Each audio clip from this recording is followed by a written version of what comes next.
그 소리는 거의 들리지 않을 만큼 부드럽고 속삭이는 목소리였습니다.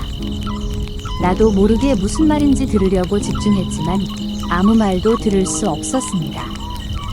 처음 본능은 일어나서 아이들을 확인하는 것이었지만 규칙이 머릿속에 맴돌았습니다. 속삭이는 소리가 들리면 무시하세요. 심장이 빠르게 두근거렸지만 나는 무시하며 소파에 앉아 태연한 척했습니다. 속삭임은 더욱 커졌고 더욱 집요해졌습니다. 그 소리가 바로 내 뒤에서 다가오는 것 같았습니다. 나는 숨을 죽였습니다. 몇 분 동안 그 소리는 계속되었고 겨우 멈췄습니다. 집은 다시 조용해졌지만 저의 불안감은 여전했습니다. 지금 무슨 일이 일어난 거지? 그때 계단에서 발소리가 들렸습니다. 천천히, 신중하게 한 걸음씩 내려오는 발걸음. 나는 숨이 막혔지만 소리가 나는 쪽으로 몸을 천천히 돌렸습니다. 맥스였습니다. 맥스는 눈을 크게 뜨고 겁에 질린 채 내가 있는 아래층으로 내려오고 있었습니다. 그가 속삭이며 말했습니다. 한나, 그림자들이 움직이고 있어요. 나는 규칙을 기억하고 재빨리 일어서 말했습니다. 맥스 핫초콜릿 먹을래? 부엌으로 가자. 맥스는 고개를 끄덕였고 마치 뭔가가 그에게 다가올까 두려운 듯한 눈을 하며 눈동자를 굴렸습니다. 나도 목소리가 떨렸지만 최대한 목소리를 가다듬고 맥스의 손을 잡아 부엌으로 데려갔습니다. 맥스 핫초콜릿에 마시멜로가 들어가는 걸 좋아하니? 나는 그의 주의를 나한테 집중시키기 위해 물었습니다. 맥스는 다시 고개를 끄덕였지만 꽉 쥐고 있는 손에서 두려워한다는 게 느껴졌습니다. 핫초코 2잔을 만들어 나와 맥스는 식탁에 앉았다. 맥스는 계속해서 어깨너머로 시선을 돌렸고 그의 두려움이 뚜렷이 느껴졌습니다. 나도 두려웠지만 태연한 척 부드럽게 물었습니다. 맥스, 뭘 본 거야? 그림자요. 그들이 우리를 지켜보고 있어요. 그가 속삭이며 말했습니다.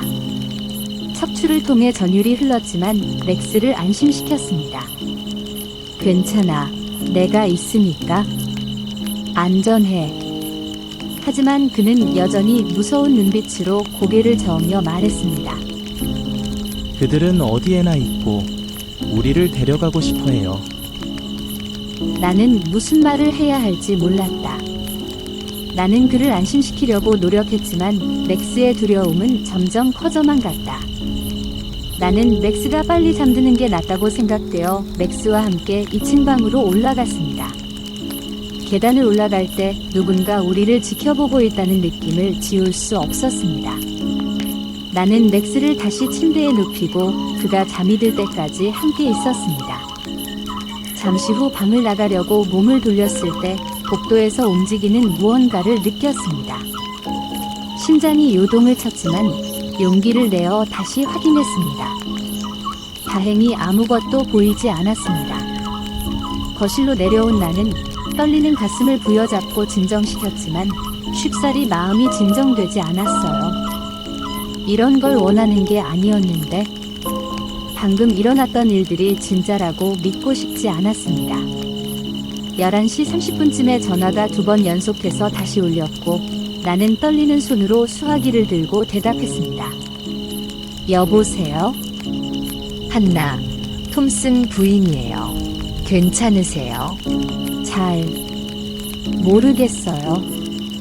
맥스가 그림자에 대해 이야기하고 있었는데 이상한 소리가 들렸어요.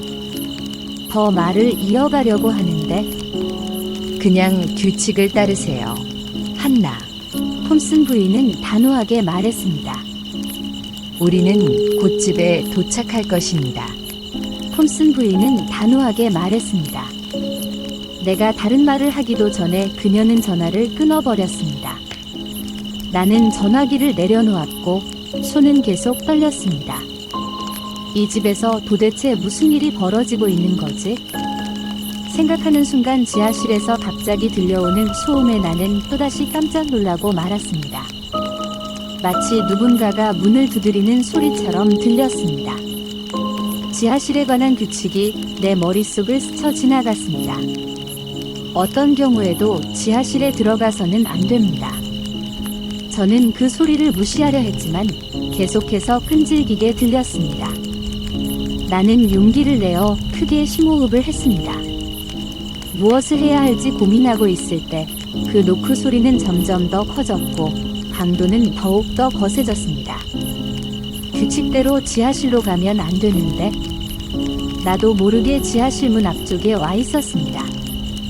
그리고 떨리는 손을 뻗어 문고리를 막 돌리려는 순간 뒤에서 목소리가 들려오며 잠시 나는 하던 행동을 멈췄습니다. 한나, 그러지 마세요. 나는 돌아서서 계단에 서 있는 맥스를 보았습니다.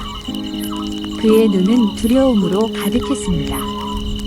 다시 침대로 돌아가 맥스나는 떨리는 목소리로 말했습니다. 맥스가 속삭이며 말했습니다. 제발 그 문을 열지 마세요. 그들이 나올 거예요. 가슴이 두근거렸습니다. 뭐가 나온다고? 나는 말했습니다. 그림자요. 그가 말했습니다. 그들은 거기 아래 갇혀 있습니다. 문을 열면 그들이 나와 우리를 데리고 갈 거예요. 진심으로 두렵게 느껴지는 맥스의 목소리 때문에 나도 모르게 뒤로 물러섰습니다. 나는 맥스를 방으로 데리고 간 후 그를 껴안고 지하실 문을 열지 않겠다고 약속했습니다. 거실로 돌아온 나는 소파에 앉아 정신이 번쩍 들었습니다. 노크 소리는 계속됐지만 나는 무시했습니다. 그 아래에 무엇이 있든 나는 이제 알고 싶지 않겠다고 마음먹었습니다. 마침내 자정이 되기 직전에 현관문이 열렸고 톰슨 부인과 남편이 돌아왔습니다. 그들을 보자 안도감이 밀려왔습니다. 한나, 괜찮았나요? 그녀는 눈으로 방을 훑어보며 물었습니다. 다사다난한 일이었어요. 나는 목소리를 안정시키려고 노력하며 말했습니다. 그녀는 그 대답을 예상한 듯 고개를 끄덕였습니다. 고마워요. 한나, 잘했어요. 나는 미스터리한 이 집을 뒤로 한 채 서둘러 물건을 챙겨 문으로 향했습니다. 밖으로 나오자 톰슨 부인의 목소리가 나를 멈추게 만들었습니다. 마지막으로 한 가지만 더 말씀드릴 게 있습니다. 한나, 저는 그녀를 쳐다보며 말했습니다. 네, 오늘 밤 여기서 무슨 일이 일어났는지 절대 아무한테도 말하지 마세요. 당신을 위해서예요. 나는 너무 떨렸고 빨리 이 집을 벗어나고 싶은 마음에 이유를 묻지 않고 고개를 끄덕이고 집을 나섰습니다. 집을 어떻게 도착했는지 기억이 나지 않았습니다. 내 머릿속은 온통 그 미스터리한 집에서 겪었던 일에 대한 생각으로 가득 차 있었습니다. 그날 밤 나의 방 침대에 누워 있는데 톰슨 부부 집에서 무언가가 따라온 것 같은 느낌이 들었습니다. 내 방의 분위기는 무겁게 느껴졌습니다. 나는 그 무서운 느낌으로 인해 잠을 이루지 못하고 아침이 올 때까지 불을 계속 켜두었습니다. 나는 톰슨 가족의 집으로 간 적이 없었고 그날 밤 일에 대해 누구에게도 말하지 않았습니다. 그러나 그 저택의 기억은 나에게 아직 남아있고 무언가가 내 집에 있다는 느낌이 계속 들고 있습니다.